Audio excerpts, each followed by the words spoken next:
और अभिनंदन करती हूँ और मंच से उपस्थित सभी अतिथियों से मैं आग्रह करती हूँ, अनुग्रह करती हूँ कि आप इनका माल्यार्पण और उपरना, शॉल, मेमेंटो, पगड़ी धराकर इनका स्वागत करें, अभिनंदन करें। और सम्मानित मंच सभी लोगों से मेरा अनुरोध है कि आप सभी पगड़ी पहनाएं, शॉल धारण करवाएं, उपरना धारण करवाएं और लोक जन सेवा संस्थान का मेमेंटो प्रदान करें। तालियों से स्वागत, अभिनंदन। हम कोशिश करते हैं कि समाज के वो उन्नयन करने वाले, करता धरता ऐसे व्यक्तित्व जो आगे बढ़कर हमारे समाज के लिए कल्याणकारी व्यक्तित्व के रूप में स्थापित होंगे, बहुत ही मान के साथ, सम्मान के साथ लोक जन सेवा संस्थान और राजस्थान विद्यापीठ उदयपुर आपका सम्मान कर बहुत ही गौरवान्वित महसूस कर रहा है।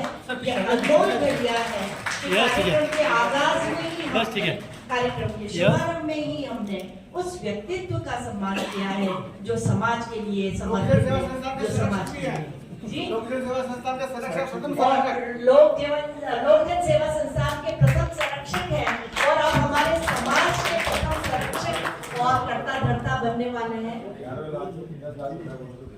और मैं आदरणीय डॉक्टर मन्नालाल जी रावत साहब से अनुरोध करूंगी आप मंच पर आए और अभी आशीर्वचन कहें और अपनी बात कहें और हमारे साथ आपके संबोधन से इन बातों को शेयर करें जो भविष्य में हमारे लिए बड़ी लाभदायी और उपयोगी होने वाली। आदरणीय रावत साहब।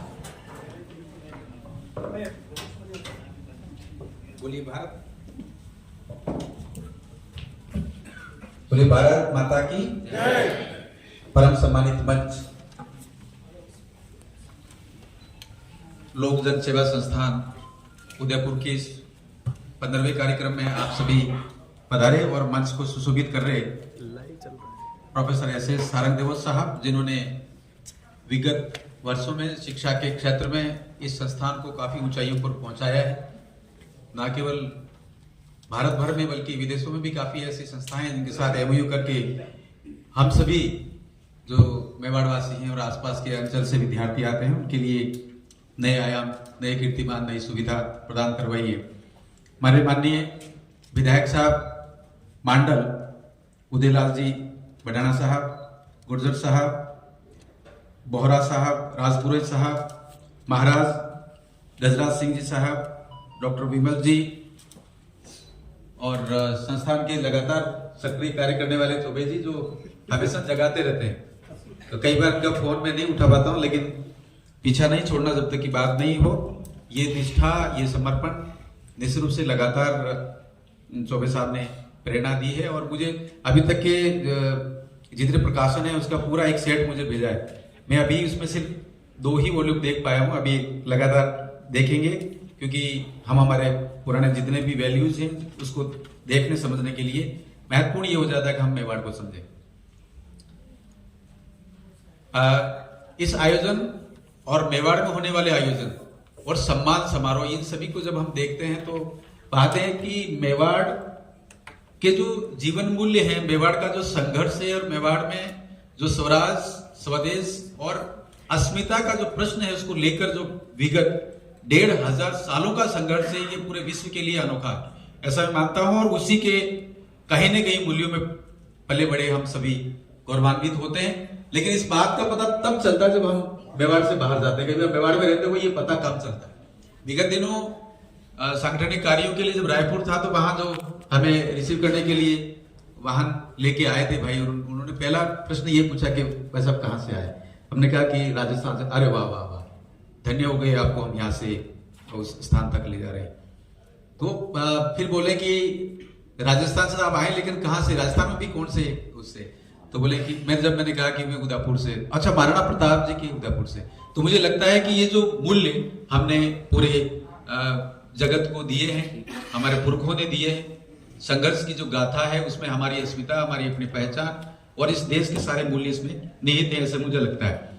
15वां आयोजन होना अपने आप में बड़ी बात हो, क्योंकि आयोजन होते हैं, सम्मान समारोह होते हैं, फिर रुक जाया करते हैं क्योंकि टोली बदल जाती है और बहुत सारे संघर्ष, मतलब पिछले 15 साल में देखें तो एक वैश्विक समस्याएं भी आई हैं, जिसमें कोविड जैसी महामारी भी आई, उसके बावजूद भी लगातार सम्मान समारोह करना और अलग अलग विधाओं में जो पारंगत है मेवाड़ के जो प्रतिभाएं उनको आगे लाना अपने आप में एक बहुत अनोखा कार्य है, ऐसा मुझे लगता है। दूसरा, पुरस्कारों का नाम हमारे अपने नायकों के नाम पर रखना, ये भी अपने आप में एक महत्वपूर्ण आयाम दिखता है, महत्वपूर्ण पड़ाव दिखता है और गौरव, स्वयं को गौरवान्वित करने का विषय दिखता है।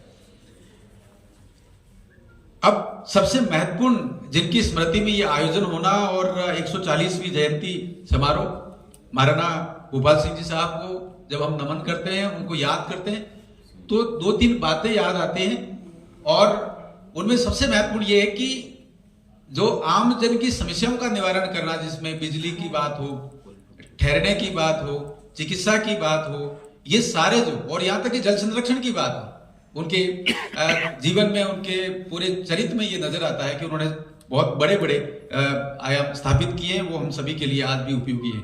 दूसरा ये कि जब भारत में राष्ट्र में स्वाधीनता प्राप्त होने के बाद जो परिवर्तन हो रहा था, राजशाही से लोकशाही में जो व्यवस्था पूरी रूपांतरित हो रही थी, तो उस कालखंड में पूरे राजस्थान का नेतृत्व संभालकर हम सभी को मार्गदर्शन किया है। इस बात का जब अब सोचें कि एक व्यवस्था परिवर्तित होती है और एक जो नेतृत्व करते हैं, कितनी सारी बातें होती है, उस युग को परिवर्तन कराने का जो एक महत्वपूर्ण कड़ी के रूप में, नेतृत्व के रूप में भी महाराज साहब का पूरा दिखता है। तो ये सारी महत्वपूर्ण बातें हैं, आमजन को जोड़ा, मेवाड़ की सभी भावनाओं को जोड़ा, ये अपने आप में बहुत बड़े बातें